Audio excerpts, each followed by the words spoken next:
June 4th, 1978, Plumas National Forest. 19 miles deep into the wilderness, buried under the remnants of a record-breaking winter, stands a Forest Service trailer. It's a metal box in the middle of nowhere, a shelter for hikers, a place of safety. When a group of motorcyclists breaks a window to get inside, the smell hits them first. Lying on a bed, wrapped in 8 separate sheets, is a body. He is bearded, emaciated, frozen solid. This is Ted Wire. He has been missing for over 3 months. But as investigators step over the threshold, the tragedy turns into something else. Something impossible.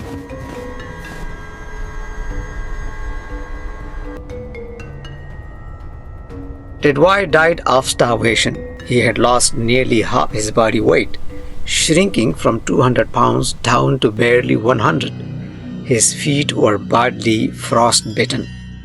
But as the police looked around the room, they realized Ted didn't die because he was trapped. He didn't die because he had no supplies. He was surrounded by life. On the shelves, dozens of military sea rations, cans of peaches, spaghetti, beef stew. Enough food to keep all 5 men alive for a year. A P-38 Army can opener was sitting right there on the table. Outside, a propane tank filled to the brim. The valve was closed. All Ted had to do was reach out, turn the knob, and he would have had heat. Matches were scattered everywhere. Heavy forestry jackets were hanging in the closet, untouched. He didn't eat. He didn't heat the room. He didn't dress himself. He just lay in the bed, wrapping himself tighter and tighter in the sheets, waiting for death. Why? Why would a man starve to death in a kitchen full of food? To understand the end, we have to go back to the beginning, back to a warm Friday night and 5 young men who had everything to live for.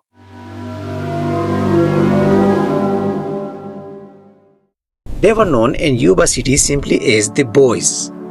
5 friends ranging in age from 24 to 32, bound together by a shared struggle and a shared joy. Ted Wire, Jack Madruga, Bill Sterling, and Howard Pannell all lived with mild intellectual disabilities.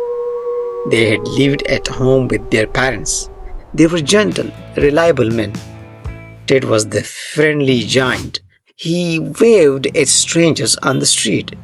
Jack Madruga was the driver, responsible, proud of his car, protective of his friends. Bill Sterling was deeply religious, a man who spent his time reading the Bible to patients in hospitals. Come to me, all who are weary and heavy laden, and I will give you rest.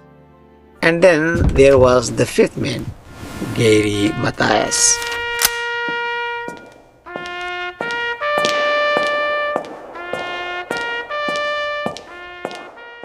Gary was different. He didn't have a learning disability. He was an army veteran, but he had been discharged for psychiatric reasons. Gary suffered from schizophrenia. It was a volatile condition, but for the last 2 years he had been stable. He was taking his medication. He was lucid. He was the unspoken leader of the group, the one with survival skills.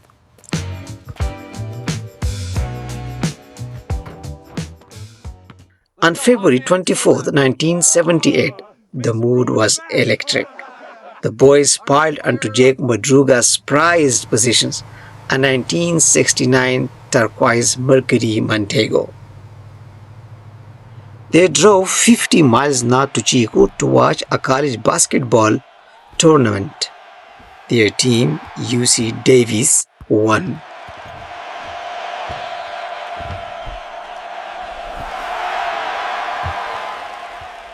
The boys were ecstatic.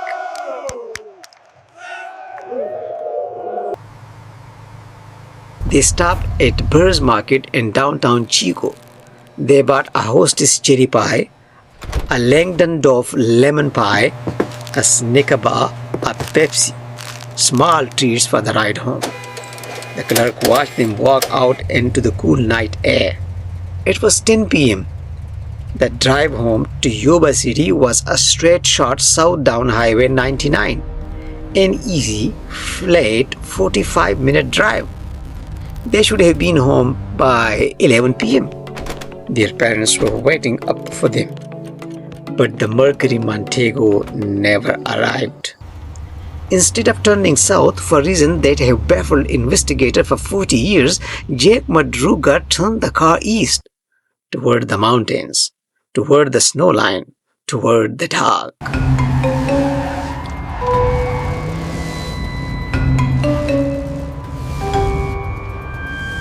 Why did they turn? The theories are endless. Did they see something? Did they get turned around at a confusing intersection? Whatever the reason, they drove nearly 70 miles off course, climbing higher and higher into the Plumas National Forest. From the dry valley floor up into a blinding snowstorm. And on that mountain road, someone saw them. Joseph Schons, a 55-year-old man who had driven up the mountain earlier that evening to check the snow levels at his cabin.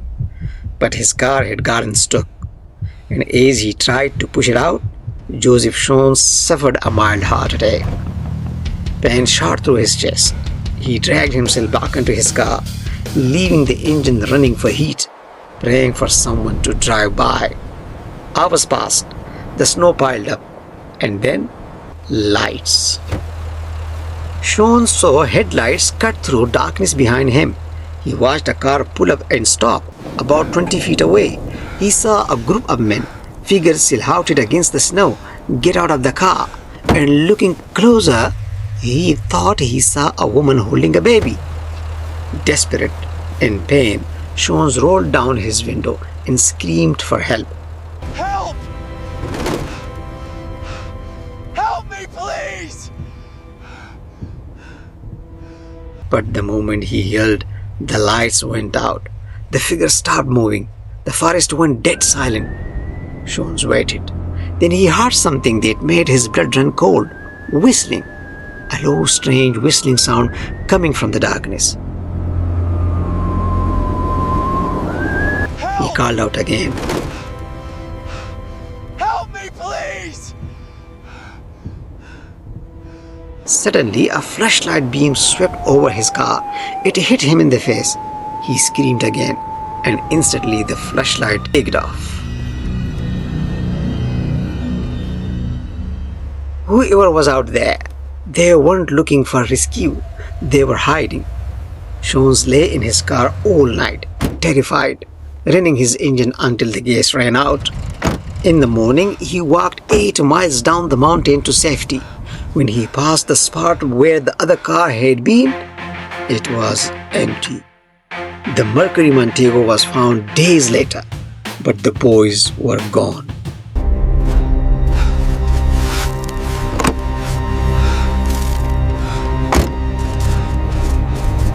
When the police found Jake Madruga's car, the mystery only deepened.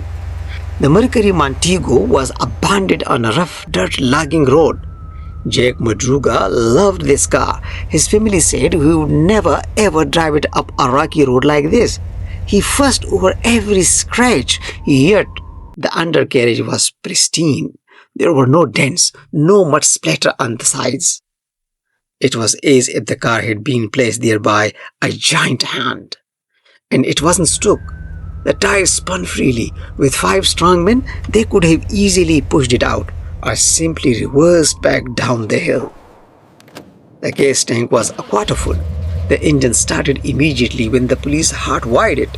So why leave the safety of a warm vehicle? The only clue was the window. The rear window was rolled down. Inside, the wrappers of the snacks they bought in Chico were scattered on the seats. But the hostess cherry pie was missing. And outside the car, no footprints. The blizzard that night had wiped the slate clean. For months, the families waited until the thaw revealed their trailer and the horror inside.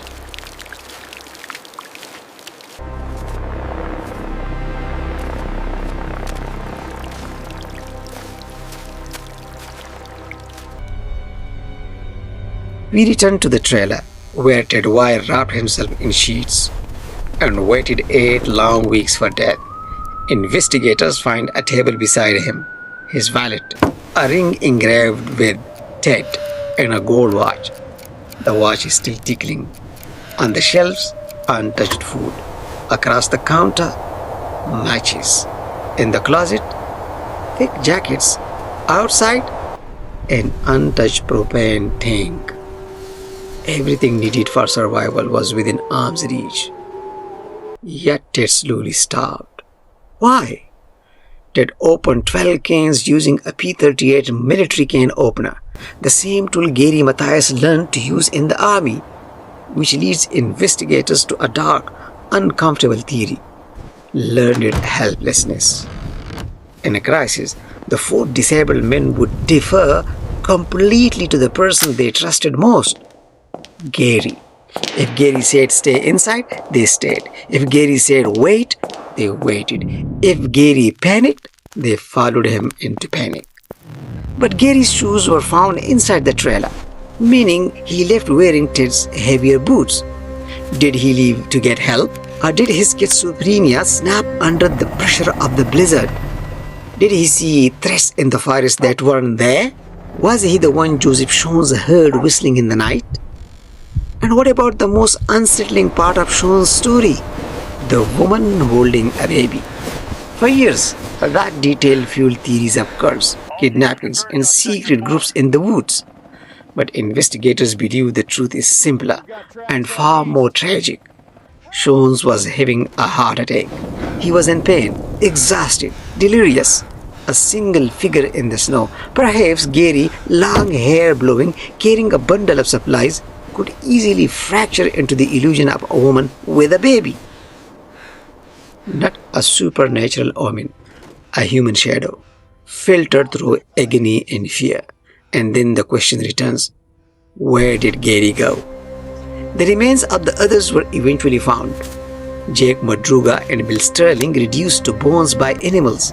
Hewlett Parnell discovered 3 miles away, his spine still inside his pants. But Gary Mathias, the veteran, the one with survival training, was nowhere. Not a shoe, not a bone, not a scrap of clothing. And it wasn't for lack of effort. The police didn't just look, they tore the mountain apart. Helicopters, tracking dogs, snow carts, hundreds of volunteers sweeping every ridge, ravine, and drainage ditch. They found the other 4 men. They found empty cans. They found shreds of clothing. They even found footprints that simply stopped in the snow. But Gary Mathias, it was as if the mountain swallowed him whole. Not a single trace has surfaced in 45 years. The Yuba County Five remains the American Dyatlov Pass, not because of monsters or aliens, but because of how fragile the human mind becomes in fear and cold in darkness. 5 men, a working car, a trailer full of food, warm jackets, a full propane tank, a straight road home, and still they died alone in the winter woods. Sometimes the scariest thing in the forest isn't what's out there, it's what we bring with us.